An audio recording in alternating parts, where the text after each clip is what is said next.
পথ দুর্ঘটনায় মৃত্যু হলো দুই যুবকের, শোকাহত পরিবার।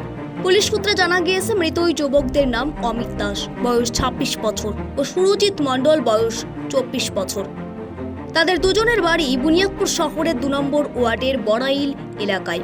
মৃতের পরিবার সূত্রে জানা গেছে অমিত দাস দোকান ব্যবসায়ী ও সুরজিৎ মণ্ডল রঙের কাজের সঙ্গে যুক্ত। 10 দিন আগে বাইক কিনেছিল সুরজিৎ।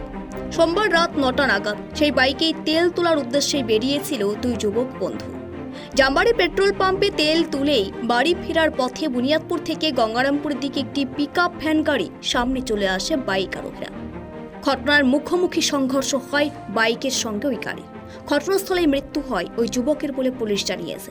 যদিও এলাকার লোকজন ঘটনার বিষয়টি দেখতে পেয়ে তড়িঘড়ি স্থানীয়দের সহযোগিতায় আহত দুই যুবককে নিয়ে যায় রশিদপুর গ্রামীণ হাসপাতালে। রশিদপুর গ্রামীণ হাসপাতালের চিকিৎসক দুই যুবককেই মৃত বলে ঘোষণা করেন। পুরো ঘটনায় শোকের ছায়া নেমে আসে পরিবার সহ এলাকা জুড়ে। এ বিষয়ে স্থানীয় বাসিন্দা কমল মালাকার ও চন্দন সরকারেরা জানিয়েছেন, সম্ভবত এই ডিটেলের যে তেল পাম্প আছে জামবাড়ি, ওখানে তেল ভরতে যাচ্ছি। আচ্ছা, পিকআপের সামনাসামনি অ্যাক্সিডেন্ট হয়েছে।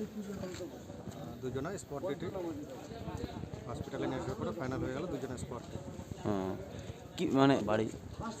একজনের নাম সুরজিৎ মণ্ডল, একজনের নাম অমিত দাস। দুজনাই 3 নম্বর ওয়ার্ডের বাসিন্দা, বড়াইলের। 2 নম্বর ওয়ার্ডের বাসিন্দা, বড়াইলের। বয়স কেমন হবে? 25-26, একই বয়সের দুজনা।